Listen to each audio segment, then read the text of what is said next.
J'ai ajusté pour la 1000e fois la position des serviettes en lin sur la table. J'avais 70 ans et mes mains tremblaient encore comme celles d'un adolescent nerveux avant son premier rendez-vous. Mais aujourd'hui, ce N n'était pas n'importe quel rendez-vous. C était le jour où j'allais enfin dire tout ce que j'avais avalé pendant des décennies. Le soleil de l'après-midi entrait à flot par les fenêtres de la salle à manger, illuminant les minuscules particules de poussière qui dansaient dans l'air. Cette maison, où j'ai vécu pendant 45 ans, connaissait chacun de mes soupirs, chacune de mes larmes silencieuses versées au cœur de la nuit. Les murs, s'ils pouvaient parler, raconteront des histoires que même mes propres enfants ne connaissent pas ou feignent d'ignorer. J'ai passé mes doigts sur la surface de la table en acajou, hérité de la famille de mon défunt mari Augusto. Combien de repas y ai-je servi? Combien de fois ai-je nettoyé les taches de nourriture, de vin et de vie? Combien de conversations importantes ont été étouffées par le cliquetis des couverts, par le manque d'intérêt, par l'empressement constant de chacun à se lever et à poursuivre sa vie, me laissant seul avec de la vaisselle sale et des rêves inassouvis. Le gâteau à l'orange reposait au centre de la table, fait avec les mêmes mains qui ont bercé mes enfants, qui ont séché leurs larmes, qui ont travaillé sans relâche pour qu'ils ne manquent de rien. La recette était celle de ma grand-mère, transmise à ma mère puis à moi. Aucune de mes belles-filles ou de ma fille n'a jamais voulu la prendre. « Nous achetons des produits tout prêts, maman.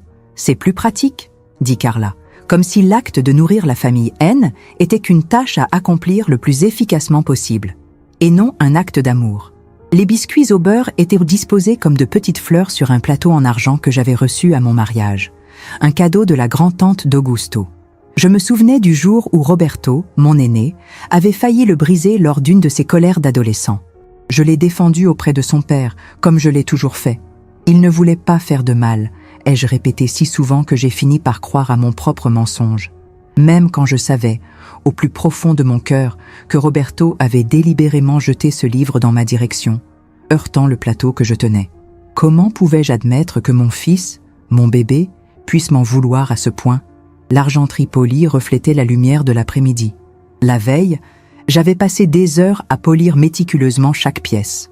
Augusto aimait toujours montrer notre argenterie aux invités, même pendant les années où nous avions à peine assez d'argent pour acheter assez de nourriture pour la remplir. Les apparences, toujours les apparences. Combien de temps ma vie a-t-elle été consacrée à sauver les apparences?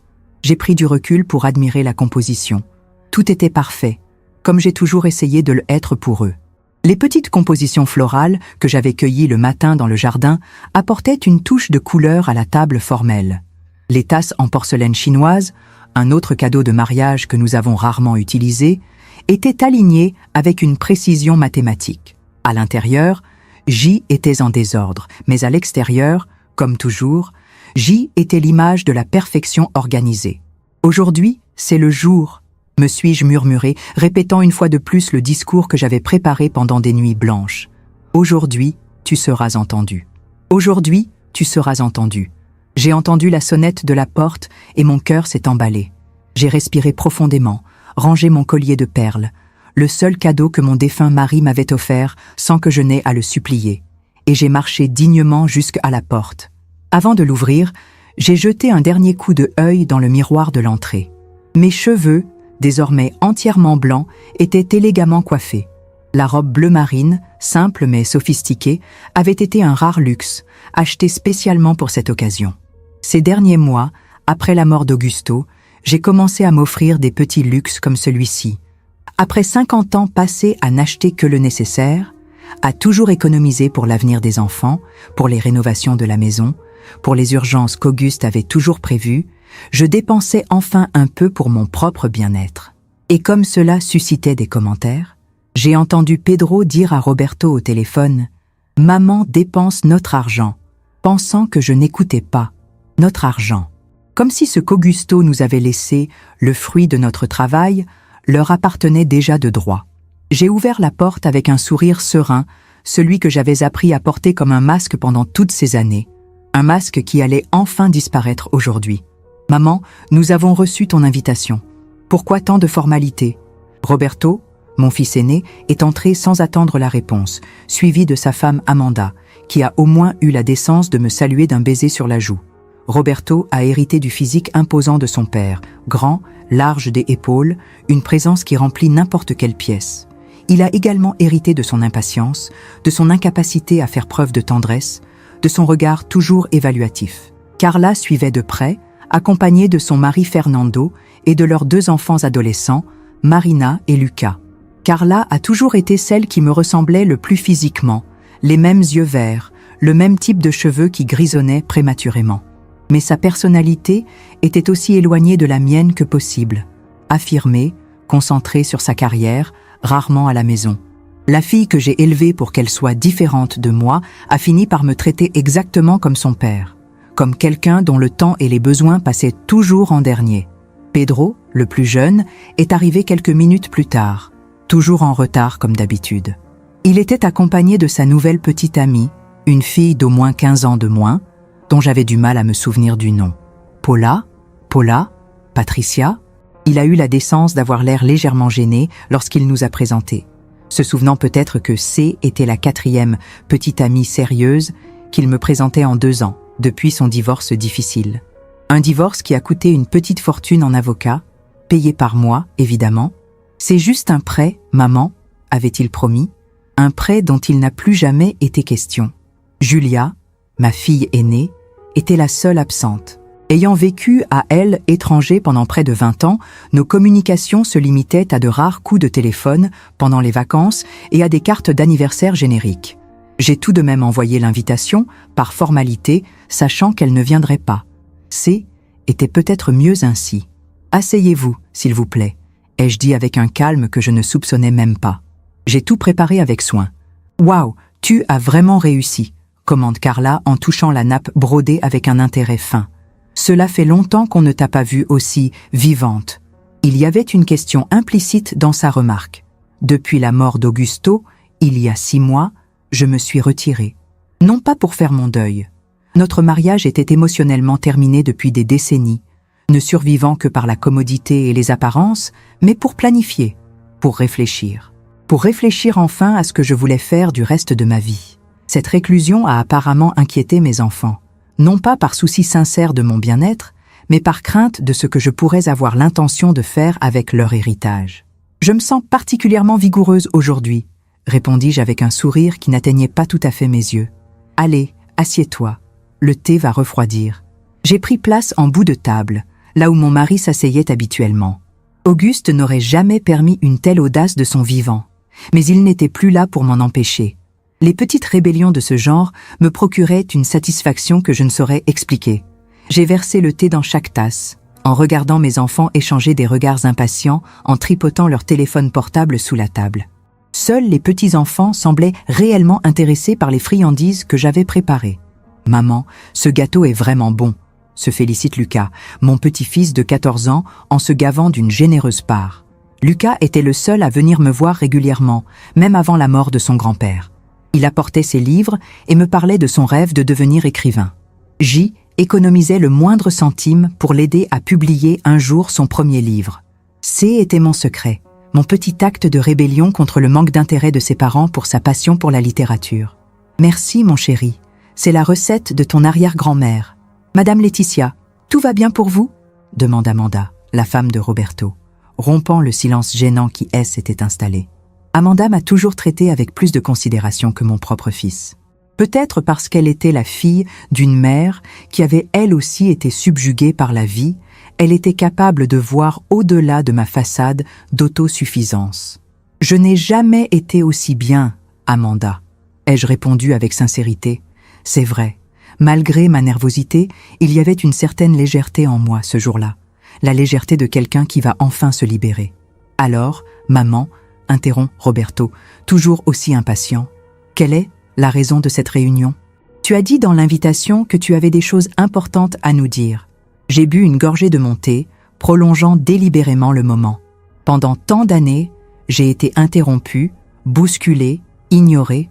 Aujourd'hui, ils attendraient. Aujourd'hui, ils écouteraient. Aujourd'hui, ai-je annoncé lorsque tout le monde a été servi, posant délicatement ma tasse sur la soucoupe. Vous allez enfin recevoir tout ce que vous méritez.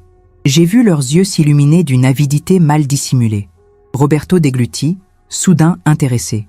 Carla s'est redressée sur sa chaise, son désintérêt fin laissant place à une attention soutenue. Pedro, qui flirtait avec sa jeune amie, se tourna vers moi, les yeux écarquillés. Si seulement il savait ce que je voulais dire. En regardant mes enfants dévorer les friandises que j'avais préparées, les souvenirs ont refait surface, comme les pages d'un livre douloureux que j'avais trop longtemps gardé fermé. Le passé n'est jamais vraiment mort, n'est-ce pas? Il vit dans nos corps, dans nos esprits, dans les cicatrices invisibles que nous portons. En regardant Roberto lécher discrètement la crème du gâteau sur ses doigts, une habitude qu'Augusto a toujours sévèrement réprimandée, je me suis rappelé comment, à l'âge de 7 ans, il avait l'habitude de poser sa tête sur mes genoux lorsqu'il était malade. Il me faisait confiance pour conjurer le mauvais sort. Et comment, peu à peu, cette confiance s'est transformée en attente, puis en exigence, et enfin en indifférence. Je me suis souvenu du nombre de fois où je me suis traîné hors du lit avec de la fièvre pour leur préparer le petit déjeuner. Comme pendant l'hiver 1985, lorsqu'un rhume particulièrement sévère m'a cloué au lit pendant 3 jours. Augusto était parti en voyage d'affaires, comme il le faisait toujours. Roberto était à l'université et Carla et Pedro étaient encore au lycée. Bien que brûlante, je me suis levée tous les matins pour faire le café, laver les uniformes et ranger les sacs à dos. « Tu n'es pas obligée de faire ça, maman », disait Carla, désintéressée, en se maquillant devant le miroir. On peut manger n'importe quoi. Mais je savais que ce « n'importe quoi » ne voulait rien dire. Aucune d'entre elles n'a jamais appris à se débrouiller dans la cuisine. Je ne leur ai jamais appris. J'ai toujours tout fait pour elles, croyant que était de l'amour. Le 3e jour de la fièvre, je me suis effondrée dans la cuisine alors que je faisais frire des œufs. Je me suis réveillée avec de l'eau froide, jetée sur mon visage par Pedro, qui semblait plus agacé qu'inquiet. « Maman, je vais être en retard à l'école. Où est ma chemise bleue ?»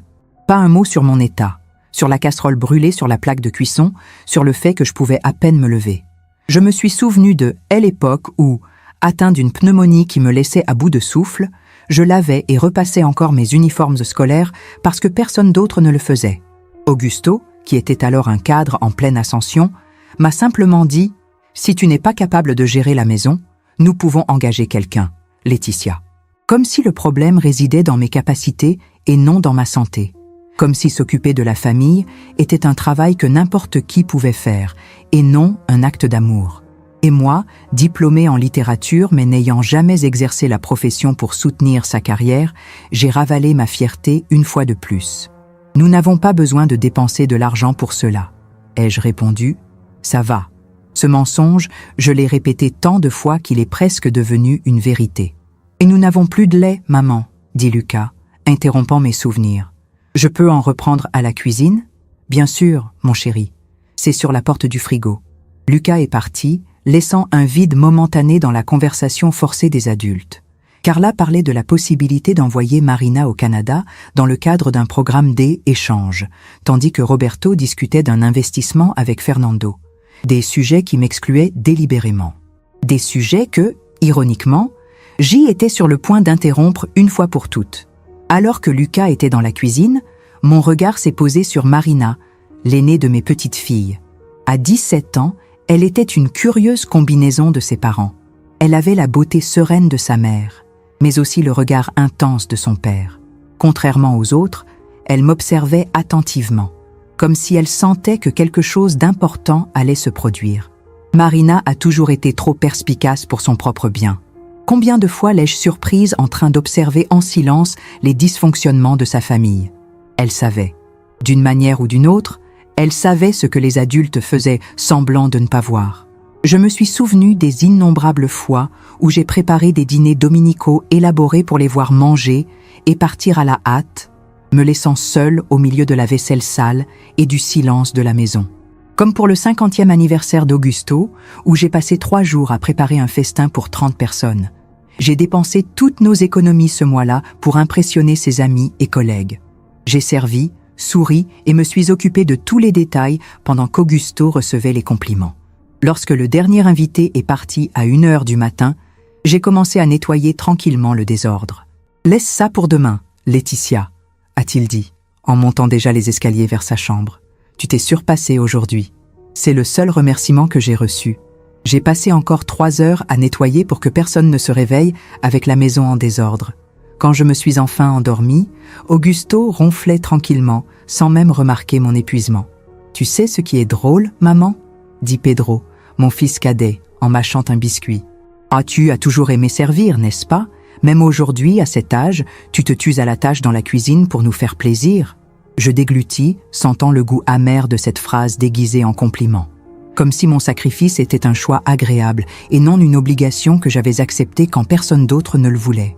Comme si le dévouement imposé par une structure oppressive était ma vocation naturelle, mon talent particulier, servir, soigner, abandonner. « Tu te souviens, Pedro ?» demandai-je doucement en posant ma tasse sur la table avec une délicatesse étudiée. « De la fois où j'ai pleuré à la table de Noël parce que J était épuisé et que je souffrais, et où tu as dit que je faisais une scène pour attirer l'attention ?»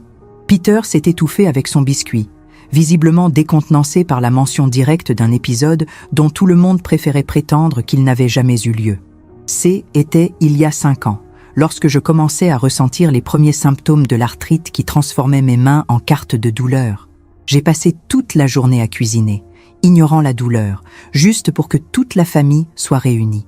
Au dîner, lorsque j'ai essayé d'expliquer pourquoi je n'avais pas préparé le dessert préféré de Roberto, je n'en avais tout simplement pas la force, j'ai été accueilli par des soupirs d'impatience. « Toujours le drame », avait marmonné Pedro, suffisamment fort pour que tout le monde l'entende.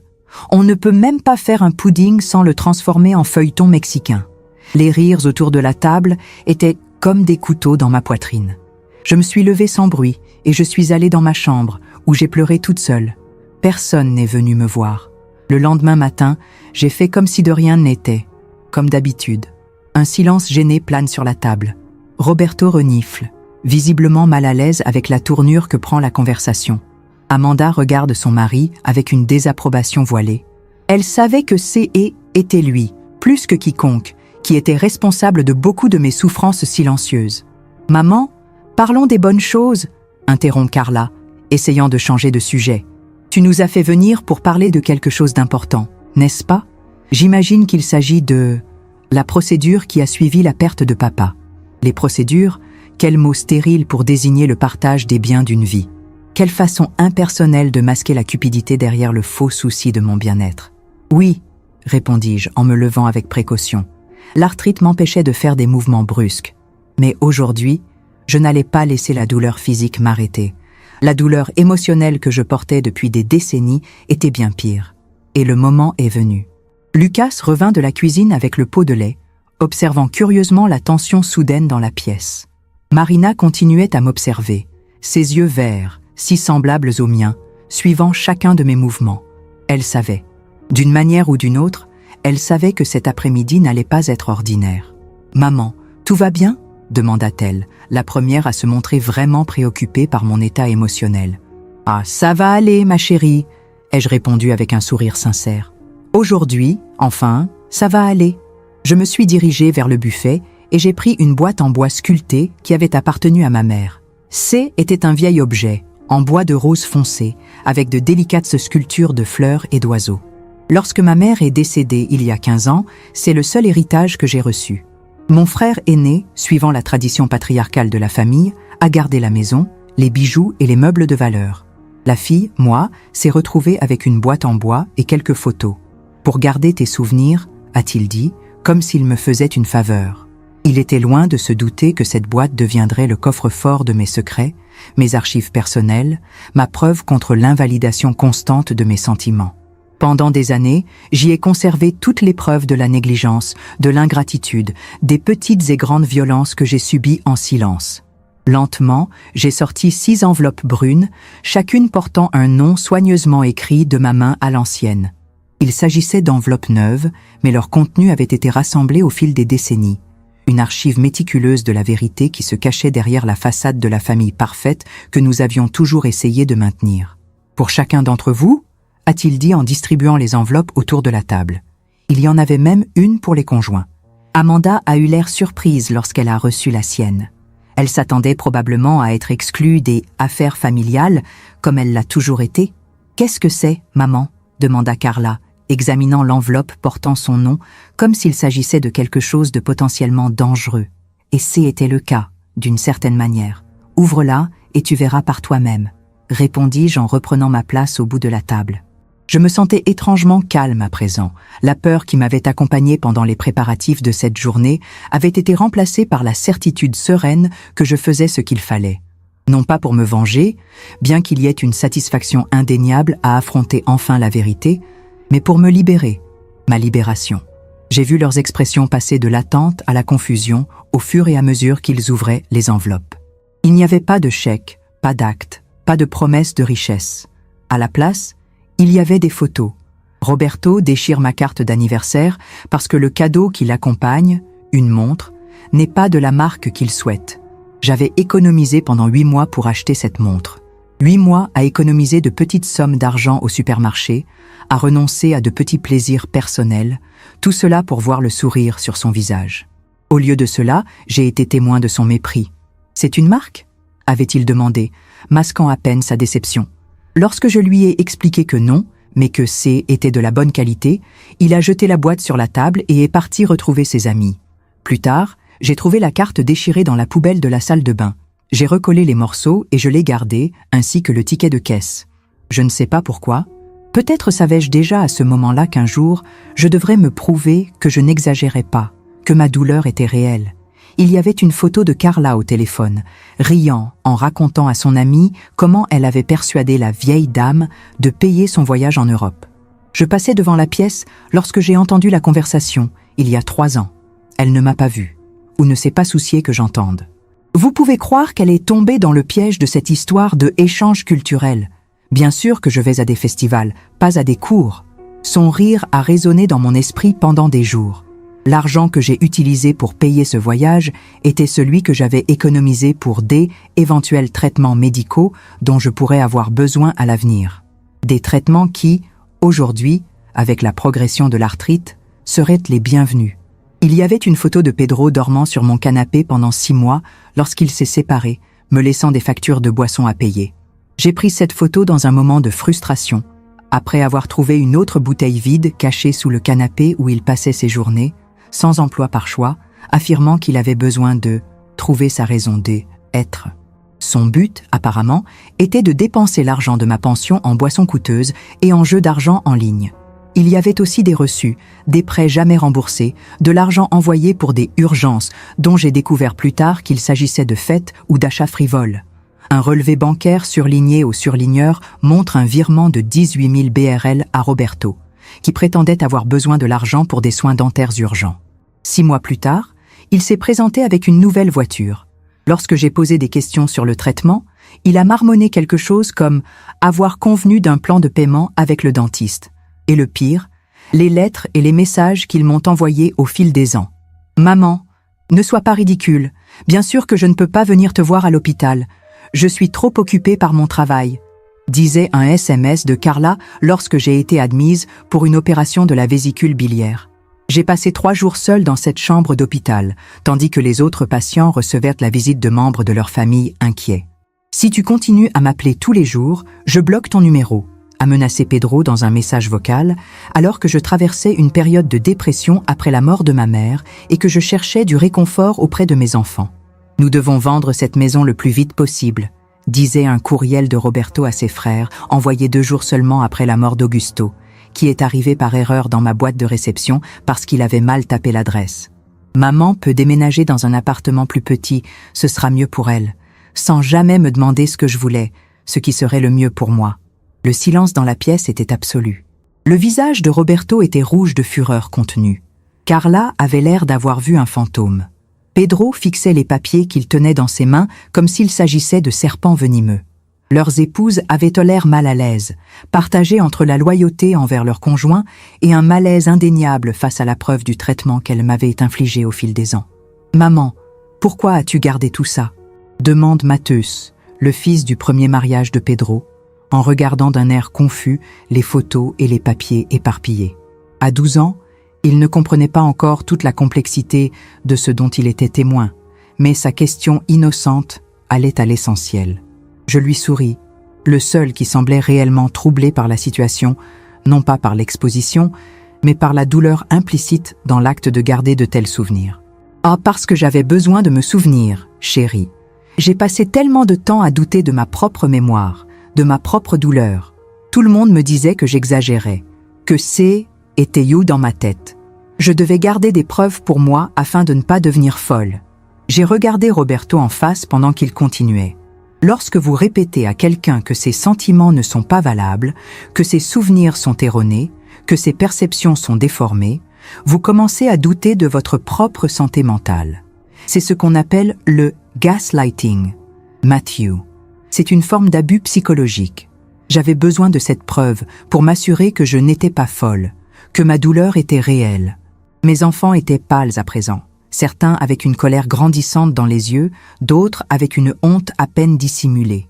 Fernando, le mari de Carla, avait l'air sincèrement choqué, comme s'il voyait sa femme sous un nouveau jour. « Et pourquoi avez-vous gardé mon enveloppe aussi, Madame Laetitia ?» demande Amanda, la seule qui n'a pas encore ouvert la sienne.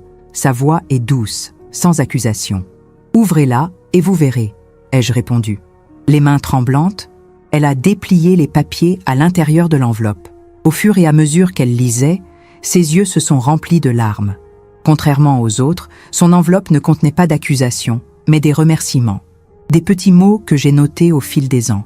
La fois où elle est venue me rendre visite, alors que tout le monde avait oublié mon 65e anniversaire, apportant un petit gâteau et un modeste cadeau. Les fois où elle a téléphoné pour demander comment j'allais. Les déjeuners que nous avons partagés lorsqu'elle quittait son travail plus tôt, les réunions que nous avons gardées secrètes parce que Roberto n'approuvait pas qu'elle perde son temps pour moi. « Merci », murmure-t-elle en essuyant discrètement une larme. Roberto s'est levé et a frappé sur la table. Les tasses s'entrechoquent sous l'impact. « Tu nous as fait venir pour nous humilier? Pour nous jeter des choses du passé à la figure ?» Je me suis redressée, affrontant sans broncher le regard furieux de mon aîné.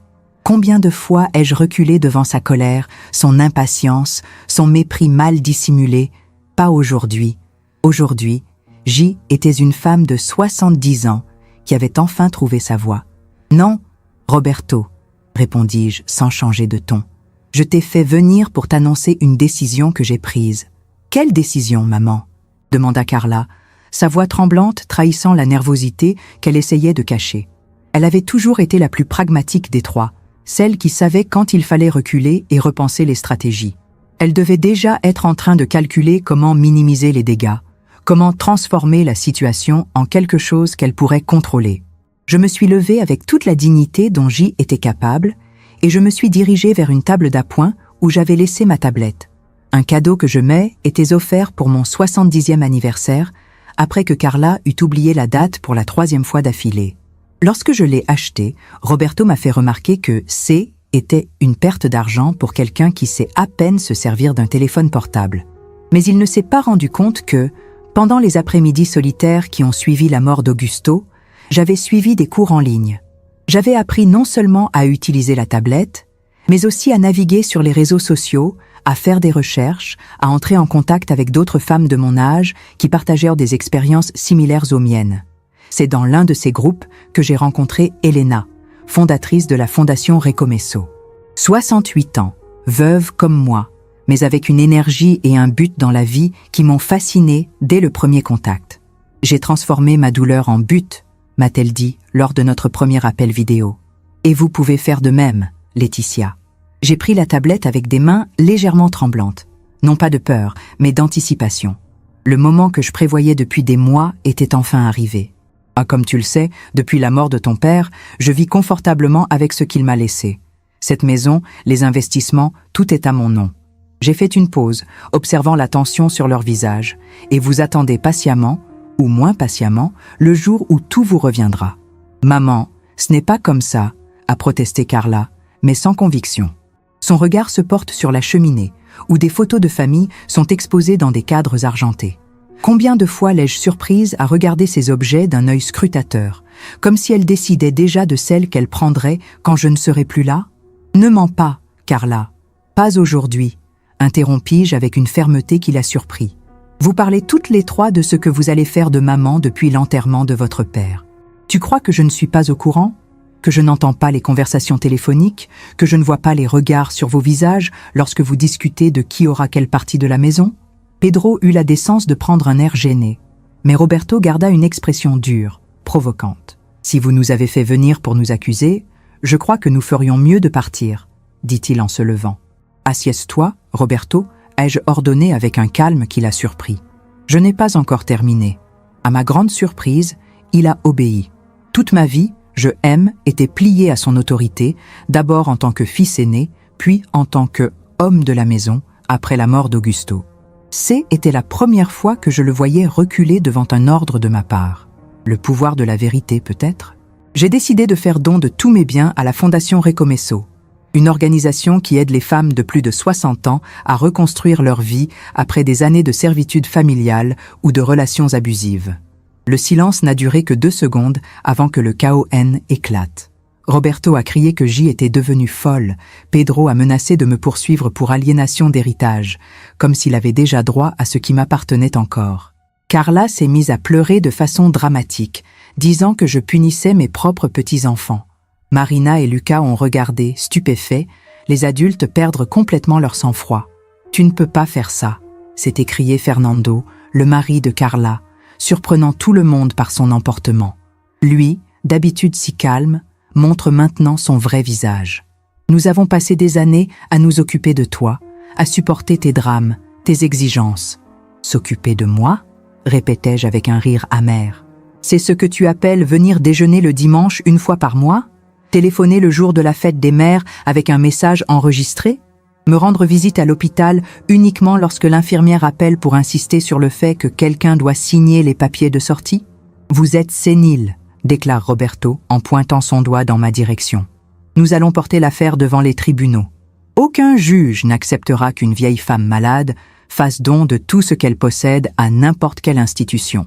Vieille, oui, malade, non. Et sénile, pas moins, ai-je répondu calmement, tout en allumant la tablette. Et pour ce qui est de la contestation juridique, n'hésitez pas. J'ai des évaluations psychologiques récentes qui attestent de ma pleine capacité mentale. J'ai un testament rédigé par l'un des cabinets d'avocats les plus respectés du pays. Et j'ai ceci. Je tourne l'écran pour que tout le monde puisse voir l'appel vidéo en cours avec le docteur Mariana Santos, avocate spécialisée dans le droit des personnes âgées, qui suit tout en silence. Bonjour, docteur Mariana. Comme vous le voyez, je fais l'annonce comme prévu. Bonjour, madame Laetitia. Je suis tout ce qui se passe. Vos enfants savent-ils maintenant que toute contestation devra être confrontée à des preuves substantielles de leur pleine capacité ? La voix calme et professionnelle de l'avocate a résonné dans la pièce, provoquant un nouveau silence chez mes enfants. Je crois que vous commencez à comprendre, ai-je répondu. Roberto, toujours le premier à se ressaisir, a jeté un coup d'œil à la tablette. Qui est cette femme ? Qu'est-ce qu'elle a à voir avec notre famille ? C'est une atteinte à la vie privée. C'est le docteur Mariana Santos, mon avocate personnelle depuis 4 mois. Et elle n'est pas le seul témoin de ce qui se passe ici aujourd'hui. D'un simple geste, j'ai appuyé sur L écran pour faire apparaître la retransmission en direct qui se déroulait en même temps que l'appel avec l'avocate. Nous sommes en direct avec 12 000 personnes qui nous regardent, ai-je annoncé calmement. Le choc sur leur visage aurait été comique dans une autre situation. Le flux en direct sur ma page nouvellement créée montrait exactement ce que je voulais. La vérité derrière les masques que mes enfants portaient au monde. Le compteur de vues continuait à grimper pendant que je parlais. Nous n'avons pas besoin d'exposer notre famille comme ça, maman, a plaidé Carla, soudain consciente que le public était témoin de sa réaction. Parlons en privé, comme des adultes, comme les adultes que vous prétendez être aux yeux du monde. Ou comme les enfants ingrats que vous êtes quand personne ne vous regarde, ai-je demandé, sans élever la voix. Je n'ai pas besoin de crier. Pour la première fois, il m'écoute, c'est de la manipulation émotionnelle, a accusé Roberto, bien qu'il ait également baissé la voix, conscient des milliers de personnes qui le regardaient. Je répète lentement, en savourant chaque syllabe, « C'est intéressant que tu utilises ces termes maintenant, Roberto. C'est exactement comme ça que tu m'as traité quand j'ai dû vendre mes bijoux pour payer ton MBA. Tu t'en souviens ? Si tu m'aimais vraiment, tu n'hésiterais pas. Une vraie mère se sacrifie pour ses enfants, et je t'ai cru, je l'ai toujours cru. » Marina, ma petite fille observatrice, est la première à se lever. Avec la dignité d'une personne bien plus âgée que ses 17 ans, elle s'est approchée de moi et m'a pris la main. « Maman, tu as le droit de faire ce que tu veux avec ce qui t'appartient. Je suis désolée si je t'ai fait ressentir ce qu'ils t'ont fait ressentir. Mes yeux se sont remplis de larmes. Au milieu de la tempête, un rayon de soleil. Au milieu du désert d'ingratitude, une fleur de compréhension. J'ai serré la main de Marina, reconnaissant de sa clarté morale, de sa capacité à voir au-delà de l'intérêt personnel qui aveuglait les adultes autour d'elle. Vous pouvez me crier dessus maintenant, ou vous pouvez vous ressaisir et poursuivre cette conversation comme des adultes civilisés, ai-je proposé en tournant mon attention vers mes enfants. C'est votre choix. Mais tout le Brésil nous regarde. La référence au public qui nous regarde a eu l'effet escompté. L'un après l'autre, ils se sont installés dans leurs sièges, ont ajusté leurs expressions, ont essayé de retrouver un semblant de sang-froid. Les masques sociaux étaient de nouveau en place, mais je connaissais maintenant leur vrai visage. Et, plus important encore, ils savaient maintenant que je les connaissais. « Depuis quand es-tu devenu ceci ?» demande Pedro, en faisant un vague geste dans ma direction, comme si J était devenu une créature méconnaissable. « J'ai toujours été comme ça, Pedro. C'est juste que tu n'as jamais pris la peine de me voir au-delà du rôle que tu m'as attribué. » Non, la diffusion en direct se poursuit. Les commentaires tombaient en cascade sur le côté de l'écran, la plupart exprimant leur soutien, leur indignation face au comportement de mes enfants, leur admiration pour mon courage. C'est était étrange, après des décennies passées à penser que ma voix ne comptait pas, de réaliser que des milliers de personnes voulaient m'entendre. Roberto se lève enfin et dit « Allons-y, tu vas le regretter, maman. Quand cette rébellion sera passée et que tu auras besoin de nous, souviens-toi de ce jour. » Je l'ai regardé avec un calme que je n'avais jamais ressenti en sa présence. « Quand ai-je eu besoin de toi ?» ai-je demandé doucement. « Quand J était à l'hôpital, quand j'ai perdu ma mère, quand ton père m'a traité comme une bonne devant ses amis, dans lequel de ces moments as-tu été là pour moi, Roberto ?» Il n'avait pas de réponse. Aucun d'entre eux n'en avait. L'une après l'autre, elles se sont levées et sont parties. Carla a tenté un dernier appel dramatique en serrant ses enfants dans ses bras et en disant « Grand-mère n'est pas bien, mais nous l'aimons toujours. » Fernando a suivi sa femme en me jetant un dernier regard de mépris. Pedro a marmonné quelque chose sur le fait que je le regretterais bientôt et que j'aurais besoin d'eux. Sa jeune amie semblait soulagée d'être sortie de cette situation inconfortable. Roberto et Amanda furent les derniers à se lever.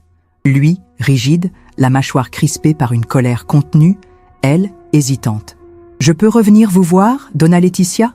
demanda Amanda à voix basse, alors que Roberto était déjà à la porte. « Quand tu veux, ma chérie, » répondis-je avec un sourire sincère. Roberto a jeté un coup d'œil à sa femme avant de partir en claquant la porte avec une force excessive. Il ne restait plus que Marina et Lucas.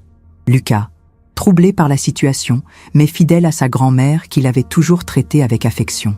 Marina, avec une compréhension qui dépasse son âge, s'est assise à côté de moi. « Maman, était incroyable », a-t-elle dit lorsque nous nous sommes retrouvés seuls. Effrayant, mais incroyable. J'ai éteint l'émission en direct après avoir rapidement remercié les téléspectateurs et promis de revenir bientôt pour leur en dire plus sur la Fondation Nouveau Départ. Les 12 000 personnes qui avaient assisté à ce moment étaient devenues 20 000 à la fin de l'émission. Des chiffres que je n'aurais jamais pu imaginer atteindre durant toute ma vie de femme au foyer anonyme. Ce N était pas facile, ma chérie, ai-je avoué à Marina, maintenant que nous pouvions parler librement. Mais était nécessaire. « Qu'est-ce que tu vas faire maintenant ?» a demandé Lucas, retrouvant enfin sa voix après le choc.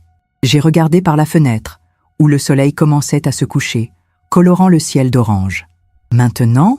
répondis-je avec un léger sourire. « Maintenant, je vais enfin vivre, Lucas, enfin vivre. » Dans les jours qui ont suivi, je n'ai pas répondu au téléphone une seule fois. J'ai éteint la sonnette et j'ai engagé un service de sécurité pour rester à la porte. Non pas par peur, pour la première fois depuis des décennies, la peur m'avait quitté, mais pour avoir la paix en observant la tempête que j'avais créée. Elena, de la Fondation Recomeço, m'a appelé le lendemain matin du thé. « Laetitia, te rends-tu compte de ce que tu viens de faire ?»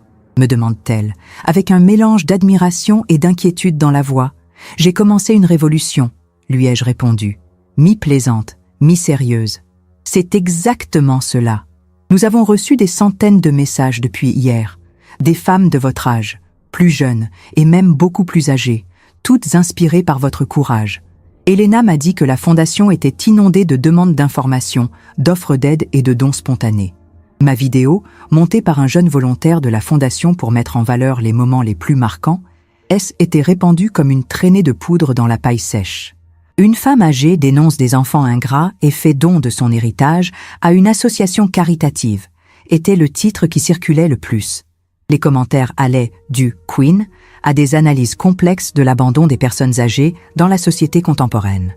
Assise dans mon fauteuil préféré près de la fenêtre, je regardais le jardin tout en parcourant les commentaires sur ma tablette. Était surréaliste de voir mon nom. Laeticia Almeida, 70 ans, ancienne enseignante qui n'a jamais exercé sa profession, veuve d'Augusto Almeida, mentionnée par de parfaits inconnus, discutée dans les émissions télévisées du matin, transformée en hashtag. Laeticia livre, Vovo rebelde, Boa tarde herdeiros. Les phrases que j'ai prononcées lors de ce thé de l'après-midi sont devenues des mèmes, partagées des milliers de fois. Ma photo, prise au moment où j'ai annoncé la donation, est devenue virale en tant que symbole de l'émancipation féminine dans la vieillesse. Mes enfants ont essayé de se défendre, bien sûr. Roberto a donné une interview à un journal local, affirmant que J était sénile et manipulé par des profiteurs. Le titre, « Le fils d'une femme âgée virale affirme que sa mère est exploitée », a suscité encore plus d'indignation à son égard. Les commentaires sur l'article étaient sans pitié, typiques d'un héritier en colère. Si elle est sénile maintenant, pourquoi ne s'est-il pas préoccupé d'elle avant? Il a juste peur de perdre son argent. Carla a pleuré dans un podcast populaire, affirmant qu'elle avait toujours été une fille dévouée et que je déformais la réalité. Ma mère a toujours été émotive, explique-t-elle entre deux sanglots théâtraux. Elle a toujours vu de l'abandon là où il n'y avait que des gens occupés qui essayaient de vivre leur vie. L'intervieweur, à sa grande surprise, n'a pas été tendre. Et à un moment donné, dans ces vies occupées, vous êtes-vous demandé ce que votre mère voulait vivre? La question l'a laissé sans réponse, générant un silence gênant qui est devenu viral sous la forme de courts clips sur les médias sociaux. Pedro a préféré le silence, mais sa femme a publié un long texte parlant des deux côtés de l'histoire et expliquant que les personnes âgées peuvent donc devenir difficiles avec l'âge. Ce à quoi elle ne s'attendait pas, c'est la réaction de l'ex-femme de Pedro, la mère de Mathéus, qui est entrée dans la discussion pour confirmer tout ce que Donna Laeticia a dit est vrai. C'est pour cela que j'ai divorcé de cet homme. Le mépris qu'il avait pour sa mère, il l'avait aussi pour toute femme qui osait avoir des besoins ou des opinions. Mais le public avait déjà choisi son camp, le mien. Pour la première fois de ma vie, des gens écoutaient, croyaient en moi, défendaient mon droit à faire ce que je voulais avec ce qui m'appartenait. Était un sentiment enivrant après des décennies de silence, de minimisation et de mépris. Le 4e soir, après le thé de la révélation, comme l'ont appelé certains commentateurs, j'ai reçu un message inattendu. Il s'agissait de Julia, ma fille aînée qui vivait à l'étranger. Elle n'était pas présente à ce dernier thé. En fait, nous ne nous étions pas vus en personne depuis plus de 5 ans, depuis le mariage de sa fille cadette, où elle avait passé plus de temps à s'inquiéter des détails de la cérémonie qu'à me parler. « Maman, j'ai vu la vidéo. Tout le monde ici en Allemagne la partage. Pourquoi ne m'as-tu jamais dit ce que tu ressentais? Qu'est-ce que je peux faire ?» J'ai regardé le message pendant de longues minutes, en ressentant un mélange d'émotions. Julia avait toujours été la moins présente à cause de la distance, mais aussi la moins exigeante. Peut-être parce qu'elle était loin, elle n'avait pas été témoin des petites cruautés quotidiennes que ses frères m'infligeaient. Ou peut-être que, de loin, elle pouvait voir ce qui leur passait sous le nez. Je n'ai pas répondu tout de suite. Je devais d'abord faire le tri dans mes sentiments, faire la part des choses entre la blessure justifiée et l'espoir fragile que son message suscitait. Alors que je réfléchissais à la réponse à donner à Julia, j'ai reçu un autre message qui m'a laissé pantois. Il provenait de Gloria Mendes, une influenceuse de 75 ans qui compte 1 demi-million de followers et qui est connue pour son militantisme en faveur des droits des personnes âgées.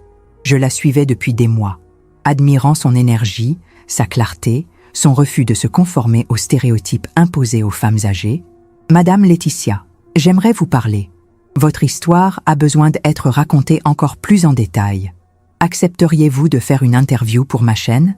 Si j'ai fixé le message pendant de longues minutes, sentant quelque chose de étrange dans ma poitrine. Était de l'espoir. Était une possibilité. Était l'avenir. À 70 ans, alors que la société attendait de moi que je me retire dans un coin, satisfaite des miettes d'attention que ma famille me jetait de temps en temps, je recevais une invitation à parler, à être entendue, à inspirer peut-être d'autres femmes. J'ai répondu simplement « oui ». Cette nuit-là, j'ai dormi mieux que je ne l'avais fait depuis des années, sans pilule pour m'aider, sans le poids de l'ingratitude qui me comprimait la poitrine, sans la peur de l'avenir solitaire qui m'avait toujours hanté. Pour la première fois depuis longtemps, j'avais quelque chose à attendre avec impatience le lendemain et les jours suivants. Le déménagement dans la copropriété Primavera, gérée par la fondation Recomeço, a eu lieu par une matinée ensoleillée de septembre, exactement 2 mois après le goûter qui a changé ma vie. La période entre ce jour fatidique et le déménagement a été intense. Entretiens, consultations avec des avocats, réunions avec la direction de la fondation et la tâche difficile mais nécessaire de décider ce que je devais emporter de la maison où j'avais vécu pendant près d'un demi-siècle.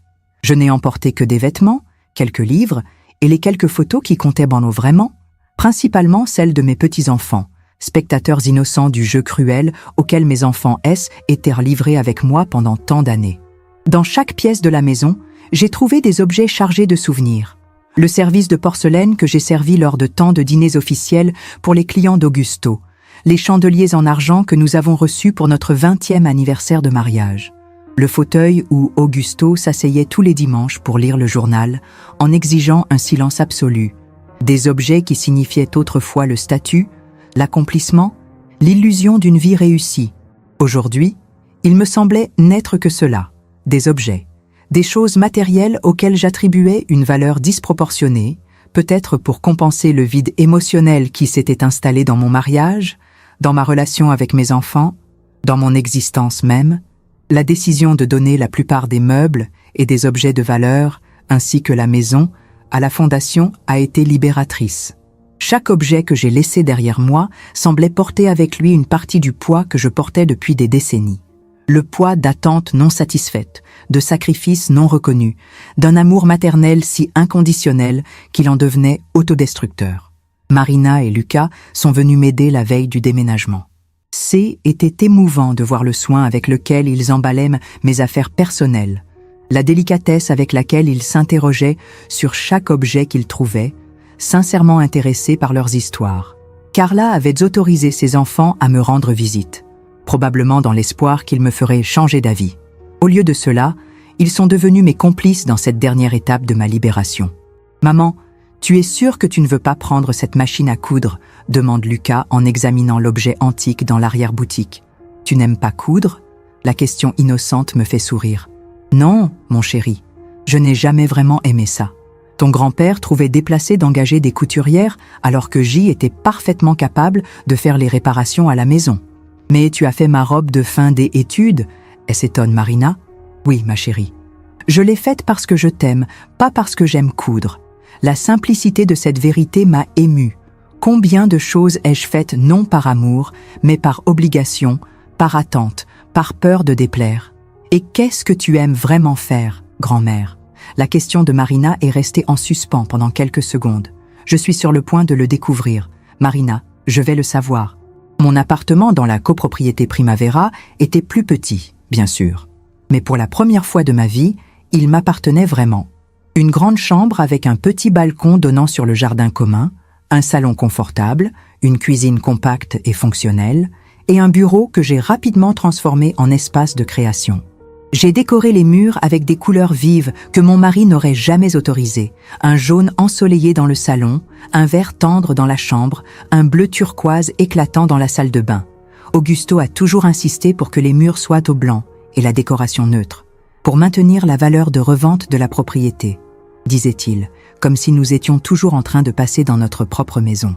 J'ai acheté des plantes, beaucoup de plantes, dont personne ne se plaindrait qu'elles, salissent la maison ou attirent les insectes, des petits cactus sur elles, étagères du salon, des fougères suspendues sur les balcons, des pots d'herbes aromatiques dans la cuisine.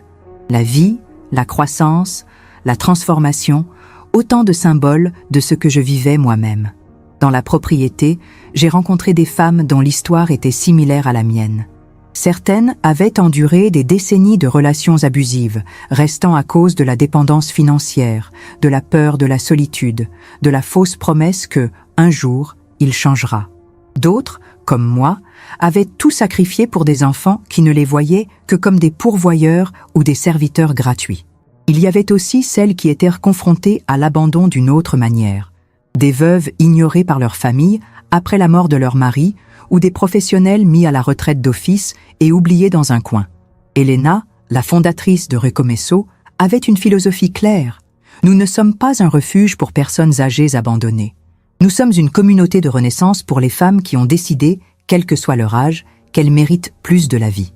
Les premières semaines, je me sentais encore coupable d'avoir exposé ma famille, d'avoir lavé le linge sale en public, comme ma mère m'avait toujours appris à ne pas le faire. Elle, éducation traditionnelle que j'ai reçue, me criait dans les oreilles.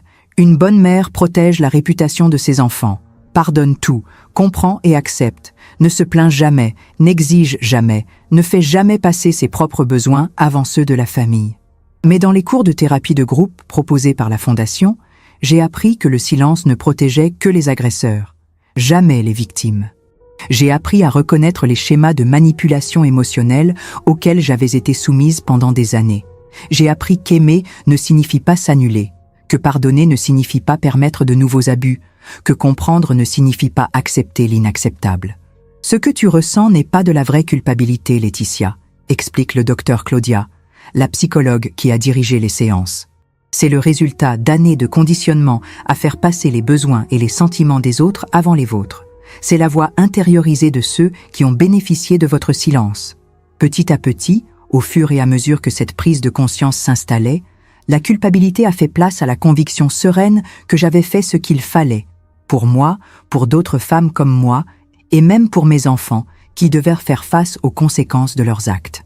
Et puis, à 70 ans, j'ai commencé à découvrir des plaisirs que je ne m'étais jamais autorisés. J'ai appris à nager dans la piscine communale. Moi qui avais toujours eu honte de porter un maillot de bain, intimidée par les critiques d'Augusto sur mon corps après 4 grossesses. « Tu t'emportes, Laetitia », m'a-t-il dit alors que je prenais une 2e part de gâteau. Aucun homme n'admire une femme négligée. Comme si le seul but de mon corps était de être admiré par lui. Désormais, sous le regard encourageant de mes nouvelles amies, des femmes au corps aussi imparfait et aussi parfait que le mien, je nageais tous les matins. J'ai senti l'eau caresser ma peau, le soleil réchauffer mon visage, mes muscles répondre avec une force que je ne soupçonnais pas. J'ai participé à un cours de création de contenu numérique et j'ai lancé ma propre chaîne YouTube, racontant des histoires de ma jeunesse et donnant des conseils sur l'indépendance financière à un âge avancé. Le cours était dispensé par Déborah, une habitante de 65 ans qui a travaillé dans le marketing numérique avant de prendre sa retraite. Vous avez des histoires qui ont besoin de être racontées, dit-elle. Et il y a tout un monde qui ne demande que à les entendre. Au début, je me suis sentie mal à l'aise devant la caméra. Ma voix sonnait étrangement à mes propres oreilles, des années passées à parler doucement, pour ne pas ennuyer, pour ne pas paraître autoritaire, avaient laissé leur marque sur ma façon de m'exprimer. Mais avec de l'entraînement et des encouragements, j'ai trouvé mon ton. Non pas le ton soumis de Laetitia femme d'Auguste, ni le ton apologétique de Laetitia mère de famille, mais le ton confiant de Laetitia juste Laetitia, une femme qui a de la sagesse à partager et qui a encore beaucoup à apprendre. Ma vidéo la plus populaire, Comment j'ai épargné en secret pendant 30 ans, a déjà été visionnée plus d'1 million de fois. J'y raconte comment, dès le début de mon mariage, j'ai mis de côté de petites sommes d'argent du ménage. D'abord dans une boîte de biscuits au fond du placard, puis sur un compte bancaire que j'ai secrètement ouvert lorsque Augusto m'a permis de travailler à temps partiel comme assistante à la bibliothèque locale. Ce N était pas grand-chose, ai-je expliqué dans la vidéo. 5 réais par-ci, 10 réais par-là. Au début, c'était juste un moyen de me sentir en sécurité, d'avoir un peu de contrôle dans un mariage où je ne contrôlais presque rien. Avec le temps, c'est devenu mon fonds de liberté, comme je l'appelais secrètement. Des femmes m'ont écrit pour me dire qu'elles suivaient mon exemple, mettant de l'argent de côté sur des comptes dont leurs maris ou leurs enfants n'avaient pas connaissance. Mon fonds de liberté, répétaient beaucoup d'entre elles en reprenant mon expression. Chaque message m'a fait sentir que mon histoire, aussi douloureuse qu'elle ait été, servait désormais un objectif plus grand que moi. L'entretien avec Gloria Mendes, l'influenceuse de 75 ans, a marqué une étape importante dans cette nouvelle phase. Nerveuse, je me suis habillée avec un soin particulier ce jour-là, choisissant une robe turquoise que j'avais achetée récemment, une couleur qu'Augusto considérerait comme trop voyante pour une dame de son âge. « Ne vous inquiétez pas », m'a dit Gloria lorsqu'elle s'est rendue compte de ma nervosité dans les minutes qui ont précédé l'enregistrement. Ce n'est pas une interview, c'est une conversation entre deux femmes qui ont refusé d'accepter le rôle que la société leur a réservé. Pendant près de 2 heures, nous avons parlé de tout. Mon mariage, mes enfants, les petits et grands sacrifices, les humiliations subtiles et explicites, l'éveil progressif à la conscience de ma propre valeur, et aussi de ma nouvelle vie, de mes projets, de mes nouveaux rêves. À la fin, Gloria m'a demandé « Que diriez-vous à d'autres femmes dans votre situation, Laetitia ?» J'ai réfléchi un moment avant de répondre. Je dirais qu'il n'est jamais trop tard pour recommencer. Il n'est jamais trop tard pour dire non. Il n'est jamais trop tard pour découvrir qui vous êtes vraiment, derrière tous les rôles qui vous ont été imposés. Épouse, mère, grand-mère, soignante. Ces rôles sont importants, oui, mais ils ne peuvent pas constituer la totalité de votre existence. L'entretien, une fois publié, a été visionné plus de 5 millions de fois en une semaine.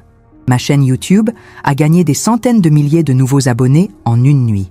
Les invitations à donner des conférences, à participer à des documentaires, à écrire des articles dans des magazines destinés aux seniors ont commencé à arriver. C'était surréaliste. Moi qui, pendant des décennies, avais été invisible même dans ma propre maison, j'avais maintenant une voix qui atteignait des millions de personnes. Moi qui m'étais habituée à parler doucement pour ne pas déranger, j'y étais maintenant invitée à prendre la parole, à partager mes idées, à inspirer d'autres femmes avec mon histoire. C'est dans ce flot de messages que j'ai trouvé une lettre. Non pas une lettre virtuelle, mais une lettre physique, envoyée à la direction de la copropriété. L'enveloppe était écrite à la main par Julia, ma fille aînée, qui vivait à l'étranger et n'était pas là pour le dernier thé. Les mains tremblantes, je l'ai ouverte. « Chère maman », lisait-on, « j'ai vu tes vidéos. J'ai vu ce que mes frères ont fait. J'ai vu ce que nous t'avons tous fait au fil des ans. Je n'ai pas d'excuses, seulement de la honte et des regrets. Je sais que les mots ne peuvent pas réparer des décennies de négligence, mais j'aimerais essayer. Je serai au Brésil le mois prochain et j'aimerais beaucoup vous voir. J'aimerais également faire un don important à la fondation qui vous a recueilli, si vous le permettez. Avec amour et honte, Julia. Je me suis assise sur le bord du lit, la lettre entre les doigts, tandis qu'un mélange de émotions m'envahissait. Contrairement à Roberto, qui avait essayé de m'intimider avec des menaces légales, ou à Carla, qui m'avait publiquement attaqué en invoquant des problèmes mentaux, ou à Pedro, qui m'avait complètement ignoré, Julia semblait sincèrement désolée. Il aurait été facile de rejeter sa demande, de répondre par la même indifférence que celle que j'avais reçue pendant tant d'années. C'est ce que voulait une partie de moi, la partie blessée, celle qui saigne encore des souvenirs d'anniversaires oubliés, de dates importantes où j'y étais seule, de demandes d'aide ignorées. Mais une autre partie, peut-être la plus sage, peut-être simplement celle qui a refusé de se durcir malgré tout, a reconnu le courage qu'il fallait pour admettre l'erreur, pour demander le pardon sans garantie de l'obtenir. J'ai laissé les larmes couler librement sur mon visage ridé. Ce N était pas des larmes de tristesse, ni même de joie. C'étaient des larmes de soulagement, de confirmation, de savoir que je n'étais pas folle, que ma douleur était réelle, que mes sentiments étaient valables. J'ai placé la lettre dans ma nouvelle boîte à souvenirs. Non plus un dossier de chagrin, mais un enregistrement de mon parcours. J'aurais besoin de temps pour décider comment réagir. Du temps pour examiner mes propres sentiments, pour distinguer le vrai pardon du besoin désespéré d'approbation familiale qui m'avait emprisonné pendant si longtemps. Pendant ce temps, la vie sur le domaine de Primavera se poursuivait à son propre rythme. Les matinées étaient consacrées à la natation, les après-midi à l'enregistrement de contenu pour la chaîne, les soirées à des conversations approfondies avec mes nouvelles amies, des femmes qui, comme moi, redécouvrèrent le sens de la vie selon leurs propres termes. L'un de ces soirs, lors d'une soirée littéraire organisée dans la salle communautaire, j'ai été invitée à lire un texte que j'avais écrit. Je ne me considérais pas comme un écrivain, un autre rêve que j'ai étouffé au fil des ans. Mais j'avais commencé à enregistrer des pensées, des réflexions, de petites bribes de souvenirs resignifiés. Devant une trentaine de femmes, j'ai pris une grande respiration et j'ai lu d'une voix posée. À 70 ans, j'ai découvert que la vie ne s'arrête pas avec le départ des enfants, avec la mort d'un mari, avec un corps qui ne répond plus comme avant. À 70 ans, j'ai découvert que je pouvais recommencer, que je peux me regarder dans le miroir et y voir non seulement des rides, des cheveux gris et les marques du temps, mais aussi de la sagesse, de la force et des possibilités. À 70 ans, j'ai découvert que je ne devais rien à personne, ni silence, ni sacrifice, ni excuse pour avoir pris de la place. À 70 ans, je me suis enfin trouvé. Les applaudissements chaleureux qui ont suivi ont été un baume pour des décennies de silence forcé. Je suis retourné à ma place, le cœur léger, entouré de femmes qui me comprenaient sans avoir besoin d'explications, qui m'accueillaient sans jugement, qui célébraient avec moi ce printemps improbable au milieu de l'automne de la vie.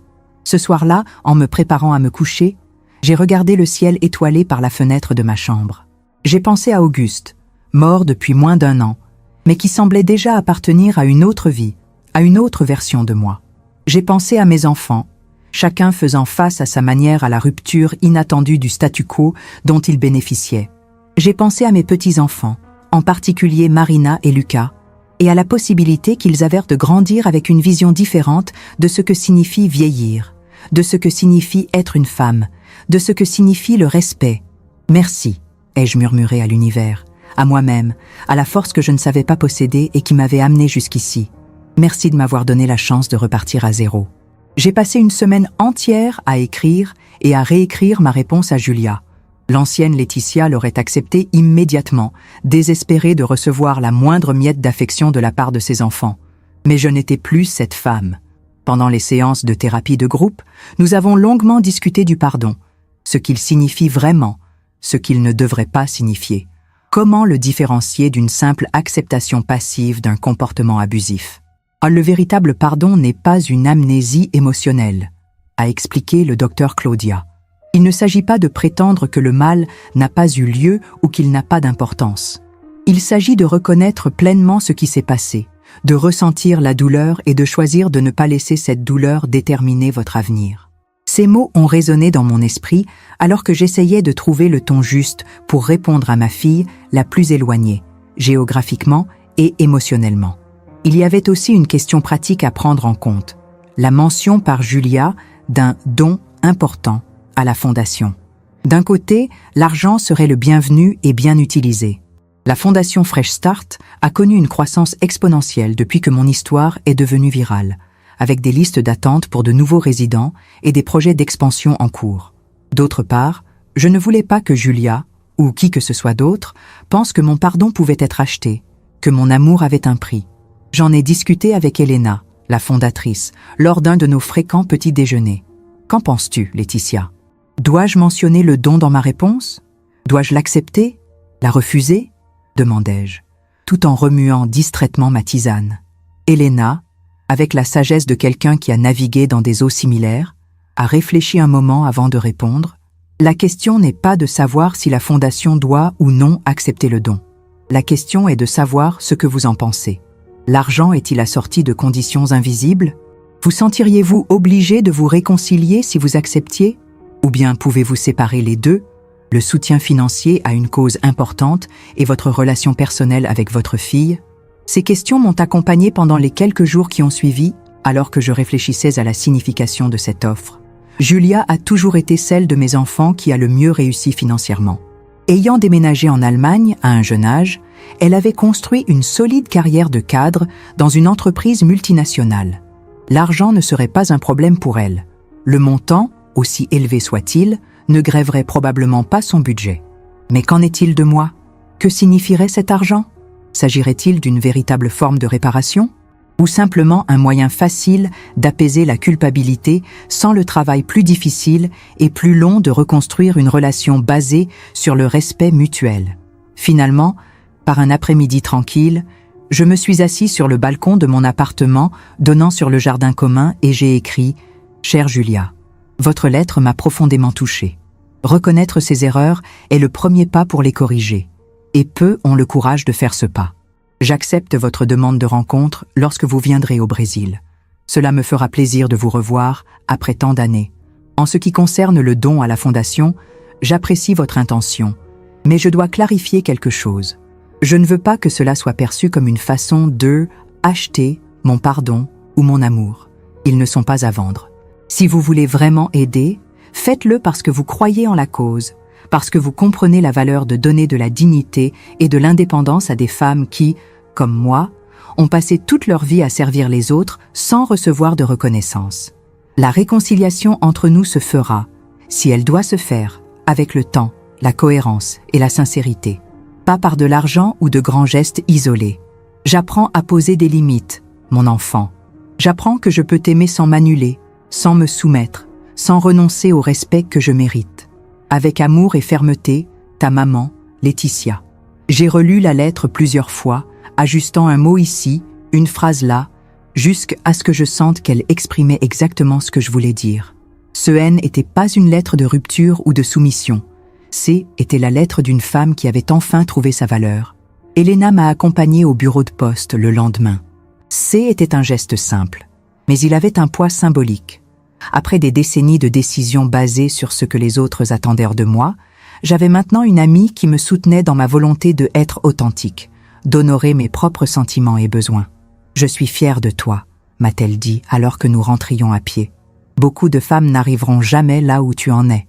La capacité d'aimer sans s'annuler, de pardonner sans se diminuer. » Son compliment m'a fait chaud au cœur, mais il m'a aussi fait réfléchir au nombre de femmes de ma génération et des générations précédentes et suivantes, qui vivaient encore piégées dans les mêmes schémas que ceux qui m'avaient emprisonné. Combien, même dans les familles apparemment les plus parfaites, souffraient en silence, convaincus que leur sacrifice était naturel, nécessaire et inévitable. C'est en pensant à eux qu'une semaine plus tard, j'ai accepté une invitation à écrire un livre. La proposition émanait d'une maison D, édition spécialisée dans la littérature féminine, qui m'avait découverte grâce aux vidéos virales et à l'interview de Gloria Mendes. Un manuel pour les héritiers ingrats, ai-je suggéré lors de la rencontre avec elle, éditeur, mi-plaisante, mi-sérieuse. À ma grande surprise, l'idée a été accueillie avec enthousiasme. « Parfait !» s'est exclamée Renata, la jeune éditrice qui avait sollicité la rencontre. Un livre qui parle de limites, de respect de la famille, de réapprendre à se comporter avec les enfants adultes, en termes de égalité et non de soumission. Nous pourrions aussi inclure des histoires d'autres femmes, créer une mosaïque d'expériences. Le projet a rapidement pris forme. J'ai commencé à consacrer mes matinées à l'écriture, partageant non seulement mon propre parcours, mais aussi les histoires qui me parvenaient à travers les centaines de messages que je recevais chaque jour. Des histoires de femmes de tous les coins du pays, de tous les horizons, unies par l'expérience commune d'avoir consacré leur vie à leur famille et d'avoir été jetées lorsqu'elles n'étaient plus utiles. 3 jours après avoir envoyé ma réponse à Julia, j'ai reçu un message inattendu. Il s'agissait de Marina, l'aînée de mes petites filles, la fille de Roberto. « Maman, je sais que papa est furieux contre toi, mais je comprends pourquoi tu as fait ce que tu as fait. J'ai toujours vu comment il te traitait. Je vais dans ta ville pour un stage de été. Est-ce que je peux venir te rendre visite? Je te promets que je ne dirai rien à personne si je ne le veux pas. » Le message m'a surpris. Marina avait toujours été observatrice, sensible aux dynamiques familiales que les adultes prétendaient inexistantes. Mais je ne m'attendais pas à ce qu'elle ait le courage de contredire son père. Roberto a toujours été autoritaire, surtout avec ses enfants. J'ai répondu immédiatement « Oui, ma chérie, tu seras toujours la bienvenue. Et ne t'inquiète pas pour les secrets, je n'ai rien à cacher, ni à ton père, ni à personne. Je vis ma vie ouvertement maintenant. » Dans les jours qui ont suivi, j'ai reçu d'autres messages de membres de ma famille dont je n'aurais jamais imaginé qu'ils me chercheraient. Amanda, la femme de Roberto, m'a discrètement demandé si elle pouvait me rendre visite lorsqu'elle viendrait en ville pour un rendez-vous médical. « Et Roberto n'a pas besoin de le savoir », a-t-elle écrit, et j'ai senti mon cœur se serrer en réalisant qu'elle vivait probablement sous le même type de contrôle que celui que j'avais autrefois accepté comme normal. Mateus, le fils de Pedro et mon plus jeune petit-fils, m'a envoyé un dessin numérique qu'il a lui-même créé. Un portrait de moi, souriante, avec les mots « brave grand-mère » en dessous. Lucas, le fils de Carla, m'a envoyé un message pour me demander s'il pouvait m'interviewer dans le cadre d'un travail scolaire sur les beaux personnes qui inspirent. Chacun de ces contacts, émanant de la jeune génération, m'a apporté un sentiment d'espoir. Peut-être que quelque chose était en train de changer. Peut-être que mon histoire, aussi douloureuse soit-elle, pouvait contribuer à briser les cycles de silence et de soumission qui duraient depuis des générations.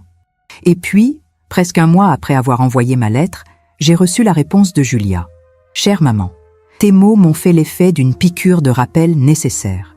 Tu as tout à fait raison. Mon désir de faire un don était, je le reconnais maintenant, une tentative d'apaiser ma culpabilité sans le travail plus difficile de reconstruire notre relation. Je continuerai à faire un don à la Fondation, non pas pour acheter son pardon, mais parce que je crois sincèrement au travail qu'elle accomplit. Parce que je comprends maintenant, grâce à vos paroles et à votre exemple, la valeur de la dignité et de l'indépendance des femmes qui, comme vous, méritent beaucoup plus que ce qu'elles ont reçu. J'arrive au Brésil le 15. Sans attente, sans exigence, juste avec le désir sincère de rencontrer la femme incroyable que ma mère a toujours été et que moi, dans mon aveuglement égoïste, je ne me suis jamais permis de voir. Avec amour, regret et espoir, Julia. J'ai plié la lettre avec soin et l'ai rangée avec d'autres correspondances importantes. Le ton sincère de Julia, l'absence de justification ou d'excuses élaborées, suggérait un véritable regret. Cela ne signifiait pas que notre relation se rétablirait instantanément, que des décennies de distance émotionnelle seraient effacées. Mais était un début, un minuscule germe de possibilités émergeant d'une terre longtemps stérile. Ce soir-là, j'ai assisté à un dîner communautaire dans la salle à manger du conseil. Assise parmi mes nouvelles amies, Elisa, une ancienne professeure d'université de 73 ans qui a fui un mariage violent après 4 décennies, Martha, une veuve de 68 ans dont les enfants ont tenté de lui interdire de prendre le contrôle de ses biens, Sonia, une infirmière retraitée de 75 ans qui a été abandonnée par son mari lorsqu'elle a développé une sclérose en plaques, j'ai senti une vague de gratitude m'envahir. Nous préparons une grande fête pour le lancement de ton livre, Laetitia, annonce Elena en levant son verre. Quelque chose de vraiment spécial. J'ai suggéré un thé dans l'après-midi et elles ont toutes ri, réalisant la référence à elle, événement qui a changé ma vie. Mais cette fois, avec des gens qui s'intéressent vraiment à moi. Un thé parfait pour l'après-midi, a approuvé Elena. Et vous pourriez lire quelques extraits du livre. Tandis que nous discutions des détails de la célébration, mes pensées vagabondaient vers l'avenir qui s'ouvrait devant moi. Un avenir qui, pour la première fois depuis des décennies, semblait plein de possibilités. Un avenir dans lequel je n'étais pas seulement la mère ou la veuve de quelqu'un, mais simplement Laetitia, une écrivaine, une nageuse, une source d'inspiration pour d'autres femmes, la maîtresse de sa propre vie. À Laetitia, a dit Elisa en guise de toast. Qui nous a appris qu'il n'est jamais trop tard pour dire assez? À Laetitia, répondent les autres à l'unisson, et à nos deuxièmes printemps. Le jardin communautaire du domaine de Primavera n'a jamais été aussi beau. Les habitants étaient donné beaucoup de mal pour le préparer, fiers de participer à ce moment. Des petites tables blanches ont été disposées parmi les parterres de fleurs, des parasols colorés les protégeant du soleil printanier et des plateaux de délices préparés par des mains expertes circulent parmi les invités. Ce n'était pas un thé ordinaire. Il s'agissait du lancement officiel de mon premier livre, Handbook for Ungrateful Heir, How to Lose an Inheritance with Class, Manuel pour les héritiers ingrats, comment perdre un héritage avec classe. Ce titre ironique avait été suggéré par Marina, qui se tenait à présent à côté de moi, magnifique dans sa robe à fleurs et qui aidait à distribuer les exemplaires dédicacés. J'ai regardé autour de moi, absorbant la scène comme si je voulais la garder en mémoire pour toujours. La cour était pleine, bien plus que les 50 personnes que nous avions prévues au départ. Nous avions improvisé des sièges supplémentaires, apporté plus de tables de la cafétéria, préparé plus d'encas que prévu.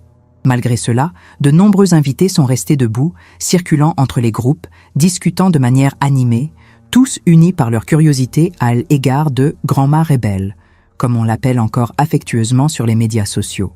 Le public était varié. Mes voisins et amis de la copropriété, des adeptes de ma chaîne qui étaient déplacés de loin pour me rencontrer en personne, des journalistes intéressés par le phénomène de la « vieille femme qui en a assez dit », comme un article de magazine m'a récemment décrite. Il y avait aussi des représentants de groupes féministes, d'associations de retraités et d'organisations luttant pour les droits des personnes âgées. Et, à ma grande surprise, Julia était là, discrètement assise au dernier rang, arrivée au Brésil un jour plus tôt que prévu, spécialement pour cet événement. Nos retrouvailles de la veille avaient été à la fois excitantes et étranges, un mélange de reconnaissance et de découverte. C'était comme si nous apprenions à nous connaître pour la première fois, maintenant que nous étions toutes deux libérées des rôles qui nous avaient été imposés. Elle, la fille distante qui compensait son absence par des cadeaux coûteux. Moi, la mère qui acceptait chaque miette d'attention avec une gratitude désespérée. À côté d'elle, Amanda, qui s'est séparée de Roberto 2 mois après mon arrivée dans l'appartement. Ton exemple m'a donné du courage, m'a-t-elle avoué lorsqu'elle est venue me rendre visite pour la première fois. En vous voyant recommencer à 70 ans, j'ai compris qu'à 50 ans, j'avais encore toute la vie devant moi. Elle travaillait désormais comme bénévole à la fondation, aidant d'autres femmes à gérer les aspects juridiques et financiers de leur séparation. Lucas et Mathéus, mes petits-fils adolescents, étaient assis ensemble près de la petite scène improvisée. Lucas avait apporté son journal d'écriture, dans lequel il consignait les idées de son premier roman. Mathéus dessinait encore, sa tablette remplie de croquis inspirés par les histoires des habitants de Primavera. L'art comme moyen de traiter et de transformer la réalité, un concept que j'apprenais moi-même à l'âge de 70 ans. J'ai également aperçu Gloria Mendes, l'influenceuse âgée qui m'a interviewée il y a quelques mois et qui est depuis devenue une amie et une confidente. À ses côtés se trouvait le docteur Claudia, la psychologue de la copropriété, dont le regard approbateur m'a donné la confiance dont j'avais besoin pour ce moment. Au premier rang, Elena attendait de me présenter officiellement, le visage rayonnant de fierté. À côté d'elle, une chaise vide était réservée à Marina, qui avait insisté pour rester à côté de moi pendant toute la cérémonie. « Je suis ton assistante personnelle aujourd'hui, grand-mère », a-t-elle déclaré avec ce mélange de douceur et de détermination qui était sa marque de fabrique. Mon cœur s'est rempli de gratitude en regardant cette scène inimaginable il y a seulement 1 an. Si quelqu'un m'avait dit, le jour de ce thé fatidique dans la vieille maison, que j'en serais là aujourd'hui, une auteure publiée, avec des milliers de followers, vivant dans une communauté dynamique de femmes indépendantes, j'aurais ri de cette impossibilité. Mais j'y étais là. Nous y étions toutes. Au moment de la lecture, je suis montée sur la petite scène improvisée, les jambes tremblantes, mais le cœur bien accroché. Marina m'a serré la main, me donnant du courage. « Bonjour à tous », ai-je commencé en ajustant mes lunettes de lecture. J'apprécie vraiment la présence de tout le monde. Ce livre n'est pas seulement l'histoire de ma vie, mais celle de tant de femmes qui, comme moi, ont appris à s'effacer, à servir sans poser de questions, à aimer sans limite jusqu'à ce qu'il ne reste plus rien d'elles-mêmes. J'ai fait une pause, regardant les visages attentifs devant moi. J'ai vu des sourires encourageants, des regards de reconnaissance, quelques larmes discrètes essuyées. J'ai vu la force, la solidarité, la compréhension. J'ai vu, pour la première fois de ma vie, mon reflet dans les yeux d'autres personnes, non pas l'image déformée que ma famille projetait de moi, mais ce que j'étais vraiment, une femme complexe, imparfaite, résiliente et précieuse. Je vais vous lire un passage qui me semble particulièrement important. J'ai ouvert le livre à la page marquée et j'ai lu d'une voix claire « Il y a 2 types d'héritage que nous pouvons laisser, l'héritage matériel et l'héritage moral. Le premier est constitué de biens, d'argent, de propriétés, des choses qui s'usent, se déprécient et finissent par disparaître. Le second est fait de valeurs, d'exemples, de courage de changer même quand il semble trop tard. Pendant des décennies, j'ai cru que ma seule valeur résidait dans ce que je pouvais offrir matériellement à mes enfants, que mon amour devait être prouvé par un sacrifice constant, une annulation complète, une soumission sans faille. Aujourd'hui, je sais que le plus beau cadeau que je puisse leur faire, et surtout à mes petits-enfants, c'est l'exemple d'une femme qui a enfin appris à dire non, qui a enfin compris que l'amour de soi n'est pas de l'égoïsme, que le respect ne se mendie pas, il s'exige. J'ai refermé le livre et regardé la caméra qui retransmettait l'événement en direct à des milliers de téléspectateurs. « Bonjour, chers héritiers », ai-je dit avec un sourire serein. Il n'y a pas d'héritage ici, mais il y a de l'histoire. Et l'histoire, lorsqu'elle est bien racontée et bien vécue, vaut plus que n'importe quelle fortune. Les applaudissements sont assourdissants. Les gens se sont levés, certains ont crié « Bravo !», d'autres ont simplement applaudi, les larmes aux yeux. J'ai vu des larmes dans les yeux de certaines personnes du public. J'ai vu Julia baisser la tête d'eau émotion. J'ai vu Marina sourire avec fierté. Et pour la première fois de ma vie, je me suis vue non pas comme une victime des circonstances, non pas comme une mère ratée, non pas comme une femme invisible, mais comme une survivante. Comme quelqu'un qui, à l'âge de 70 ans, a eu le courage de réécrire la fin de sa propre histoire. Le reste de l'après-midi s'est déroulé dans un flot d'embrassades, de félicitations, de demandes d'autographes, de selfies avec des followers émus. J'ai circulé parmi les invités avec Marina toujours à mes côtés, tantôt m'aidant à localiser les personnes qui voulaient me parler, tantôt me secourant lorsqu'elle se rendait compte de mon état de fatigue.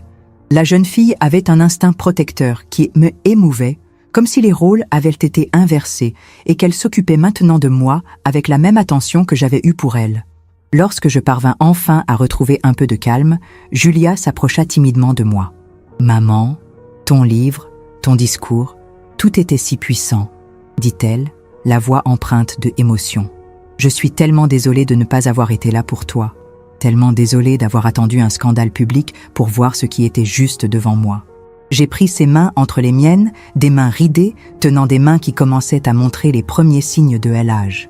L'important, c'est que tu aies vu, Julia. Beaucoup de gens passent leur vie à ne pas voir la souffrance des autres, même quand elle est devant eux. Puis-je essayer de rattraper le temps perdu ? Demanda-t-elle, avec une vulnérabilité qu'elle n'avait jamais montrée auparavant. Je sais qu'on ne peut pas rattraper les années, mais on peut peut-être construire quelque chose de nouveau. C'est exactement ce que je fais de ma vie, ma fille. Construire quelque chose de nouveau sur les fondations de ce que nous avons déjà vécu. On ne peut pas changer le passé, mais on peut le resignifier. Il peut être transformé en apprentissage, en sagesse, en objectif. Notre moment a été interrompu par Elena, qui s'est approchée avec une expression radieuse. « Laetitia, il y a un groupe de femmes de Rio Grande do Sul qui ont voyagé pendant 2 jours pour te rencontrer. Elles sont très excitées. Pourriez-vous discuter avec elles quelques minutes ?» Julia S. éloigne discrètement, indiquant que nous poursuivrons notre conversation plus tard.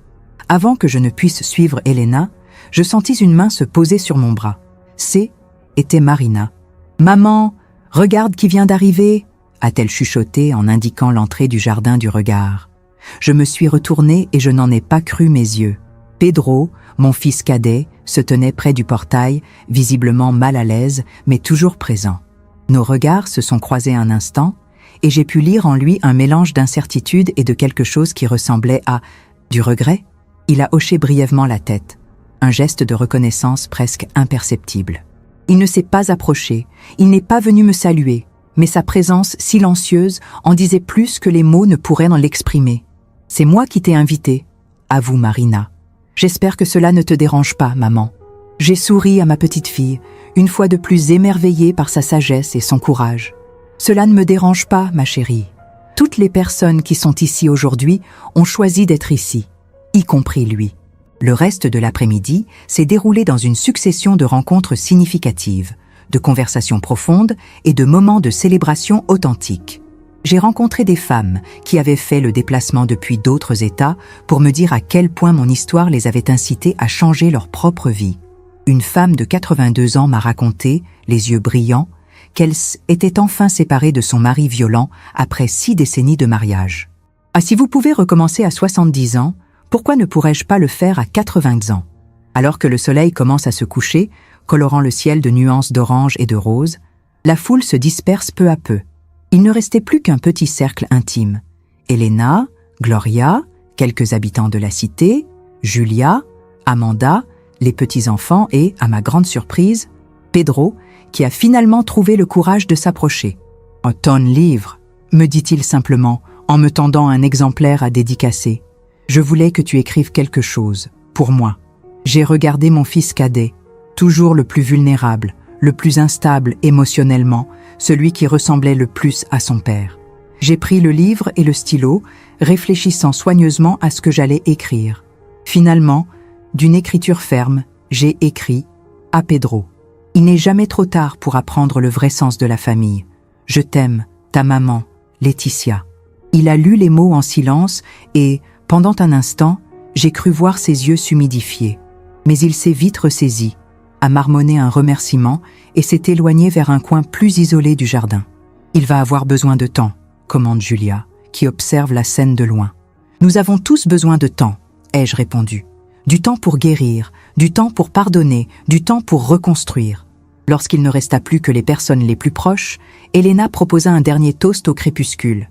Assis en cercle sur les chaises du jardin, chacun avec un verre de vin mousseux ou de jus de raisin pour les plus jeunes, nous avons porté un toast à la vie, aux secondes chances, aux amitiés que l'on trouve dans les moments les plus inattendus. À Laetitia, a déclaré Elena en levant son verre. Elle nous a appris que le meilleur héritage que nous puissions laisser est l'exemple d'une vie vécue avec authenticité. À mamie, a ajouté Marina, les yeux brillants d'admiration. Elle nous a montré que le courage n'a pas d'âge. À notre hôtesse, a ajouté Gloria, qui a transformé sa douleur en but et sa révolte en révolution. J'ai regardé les visages qui m'entouraient, certains que je connaissais depuis des décennies, d'autres qui n'étaient entrés dans ma vie que récemment. Des visages marqués par des expériences différentes, mais unis par un désir commun. Vivre pleinement, authentiquement, sans les contraintes imposées par les attentes des autres. À nous tous, ai-je répondu en levant mon verre, pour avoir le courage de écrire de nouveaux chapitres, quelle que soit la page de la vie sur laquelle nous nous trouvons. Ce soir-là, lorsque tout le monde est parti et que je me suis enfin retiré dans mon appartement, je me suis assis sur le bord de mon lit et j'ai fait le bilan de la journée, de l'année, de la vie. Je me suis souvenu de cet après-midi fatidique où j'avais servi le thé à mes enfants ingrats, bien décidés à me faire enfin entendre. Je me suis souvenu de la terreur et de la libération que j'avais ressentie en brisant des décennies de silence, en exposant la vérité qui avait été si longtemps dissimulée sous une façade de normalité familiale. J'ai regardé l'étagère où reposait un exemplaire de mon livre, qui n'était pas seulement le récit de mes blessures passées, mais un phare pour d'autres femmes qui, comme moi, étaient perdues dans les labyrinthes du sacrifice inconditionnel. Dans un petit cadre à côté du livre se trouvait une photo prise cet après-midi-là lors du lancement. Moi, entourée de mes nouvelles amies du domaine de Primavera, toutes avec le visage serein de quelqu'un qui a enfin trouvé sa place dans le monde. Pas une place désignée par d'autres, mais une place que nous avons choisie pour nous-mêmes. D'une certaine manière, cette photo capturait parfaitement l'essence de ce que J était devenue. Une femme libérée des attentes des autres, réconciliée avec son passé, mais non plus définie par lui, ouverte aux possibilités d'un avenir qui, pour la première fois depuis des décennies, était vraiment le mien à façonner. Je me suis couché ce soir-là avec un sentiment de paix que j'ai rarement éprouvé au cours de ma vie. Ce n'était pas la paix de la résignation, celle que j'avais connue pendant tant d'années, acceptant l'inacceptable, ravalant les chagrins, prétendant que tout allait bien alors que rien n'allait. C'était la paix qui vient de l'authenticité, du courage de regarder la vérité en face, de la dignité de poser des limites claires, de la connaissance de soi tardive, mais profondément libératrice. Dans le silence de ma chambre, en regardant les étoiles visibles par la fenêtre, j'ai pensé à toutes les Laetices que j'avais été tout au long de ma vie. La jeune rêveuse qui a abandonné l'université pour se marier, la mère dévouée qui s'est oubliée pour répondre aux besoins de ses enfants, l'épouse soumise qui a avalé les humiliations pour maintenir la paix dans le foyer, la veuve qui a finalement trouvé sa voie à 70 ans. Toutes ces versions de moi convergeaient maintenant vers la femme que J était devenue. Quelqu'un qui avait appris, même tardivement, que le véritable amour, pour soi et pour les autres, ne nécessite pas d'annulation, n'exige pas de sacrifices constants, ne se nourrit pas de restes émotionnels. « Bonjour, héritier », ai-je murmuré à la salle vide, répétant la phrase qui était devenue ma devise, mon manifeste, ma déclaration d'indépendance. Oh, il n'y a pas d'héritage matériel ici, mais il y a de l'histoire. Et quelle plus belle fin aurais-je pu souhaiter? Une fin qui n'en était pas vraiment une, mais le début d'un nouveau chapitre écrit avec l'encre de l'expérience sur les pages d'une vie qui, à 70 ans, était enfin devenue la mienne.